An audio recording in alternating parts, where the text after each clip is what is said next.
things change quickly in football. And for a team like Manchester United, which seems to deal entirely in extremes, they change even quicker. At the start of September, Erik ten Hag was a goner. This team was hopeless, players were missing chances, and there was deja vu on the injury front. Q2 games after the international break, Manchester United have scored 10 goals in 2 games, the tactical system looks secure, and the direction is clear.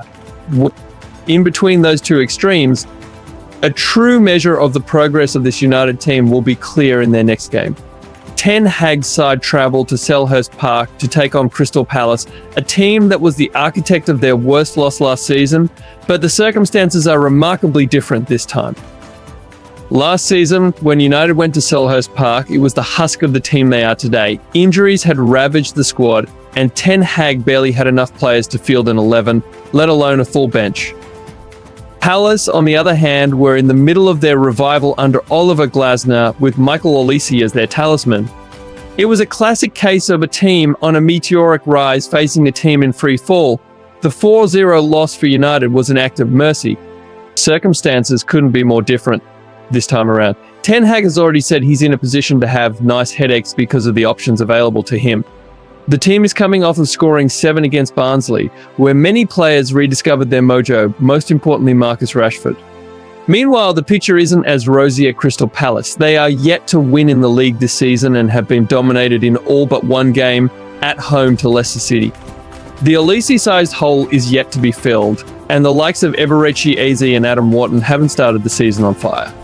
They've scored just 2 goals from open play in the league so far, and the 3 at the back formation is not proving to be quite as effective as it did last season.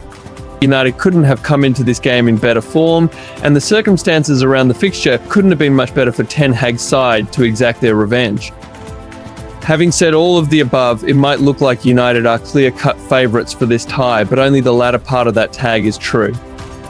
United are favourites, but nobody in that dressing room will think that it's clear-cut. Selhurst Park will be rocking, Palace players pressing like maniacs, and the crowd will feel a lot closer to you than it is when all of that is happening. United struggled to get out of blocks versus Southampton, but the Saints let them off with their wastefulness, or that game could have looked very different. If Palace make them pay and get an early goal, then it will be the true test of this new United and their mentality to recover from setbacks. Revenge will be on the player's mind, and regardless of what Ten Hag says, one eye of his will undoubtedly be on this fixture since the list dropped. It's where he had his worst moment as United manager when all hope looked lost. He will now expect that it is where the first chapter in a new successful season is written. That would be poetic. But this good form means Ten Hag has some interesting decisions to make with competition for places now high. But how will United line up? This weekend is likely to see Ten Hag make several changes from the starting 11 that he named midweek, with the first choice players coming back into the fold.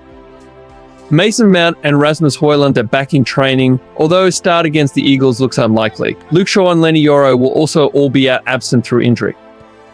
Surprisingly, Manchester United left-back Tyrell Malacia is stepping up his comeback following a spell on the sidelines as he took part in the warm-up part of Friday's training session at Carrington.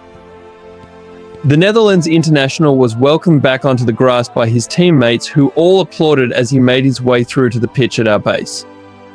Obviously, his colleagues were delighted as he joined in with the rondos before later continuing with an individual session.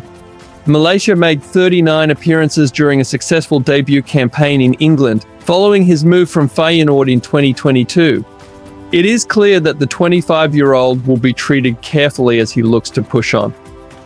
However, the sessions mark another step forward in the Dutchman's recovery as he progresses towards a return to full training when he is ready. He was confirmed as a member of our Europa League squad for the group stage of the competition earlier this month. There's another positive news as Victor Lindelof rejoins the team in Friday's training session. The Sweden captain has been absent after suffering a toe problem. After missing the first part of our pre-season campaign, he did play on the US tour but was withdrawn at halftime of the game against Liverpool in South Carolina.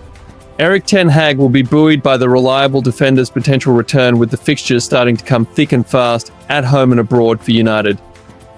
Following Saturday's Premier League assignment at Crystal Palace, we open our Europa League program with a home match against FC Twente on Wednesday night. It's back to Old Trafford for the visit of Tottenham for the final outing of the month on Sunday, 29th September. So with this in mind, here is how we expect United to line up against the Eagles. Back in the starting lineup will be Andre Onana, looking to continue United's streak of clean sheets. Altay Bayindir did well against Barnsley, but it is hardly a good sample to argue for him to start when he faced no shots on target. Nusa Mazraoui is quickly becoming a fan favourite at United, with the £13 million Ineos paid for him looking like a complete bargain. An example of excellent transfer business from United, he will start at right back. It's almost a certainty that Matthijs de Ligt will start here after he was United's star player against Southampton, grabbing his first goal in the process. Lisandro Martinez and de Ligt must build a partnership at the back, so another start here for the Argentine is the best call and more than likely what Ten Hag will do. With no change in the left-back fitness situation, Diogo Dalot is likely to move back over to this side. This is despite Toby Collier impressing in the role against Barnsley. We expect that Ten Hag will hand Manuel Ugarte his first Premier League start after he did well against Barnsley, although it would not be shocking if Christian Eriksen started.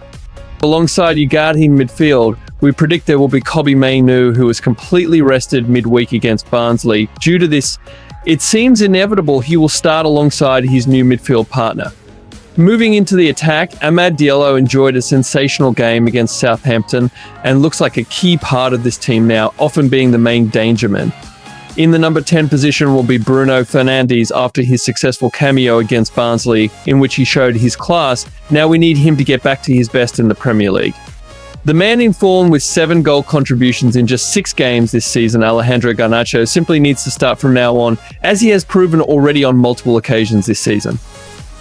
After almost a full year of struggles, Marcus Rashford is finally back in form and has 3 goals and an assist in his last 2 games. He starts up top as there is no way he can be dropped, but neither can the wingers. Joshua Zirkzee will have to get his chance off the bench. Manchester United are heading into the clash with Crystal Palace in much better shape than their last visit to Selhurst Park. The team's recent form with 10 goals in 2 games shows some progress. The return of players like Rasmus Hojlund, Mason Mount, and Tyrell Malacia, along with Victor Lindelof's potential availability, gives United a strong squad to choose from. While injuries still play a role, United's attack looks sharp and the squad depth is improving. Crystal Palace will provide a test, especially with their home advantage, but United's current momentum gives them a great chance to exact revenge for last season's heavy loss. With the upcoming Europa League and Tottenham fixtures, United's performance in this game will set the tone for the busy weeks ahead. We over here predicts Crystal Palace 1, Manchester United 3. Now, it's your turn. How do you think United will line up against Crystal Palace, and what's your score prediction? Let us know in the comments below.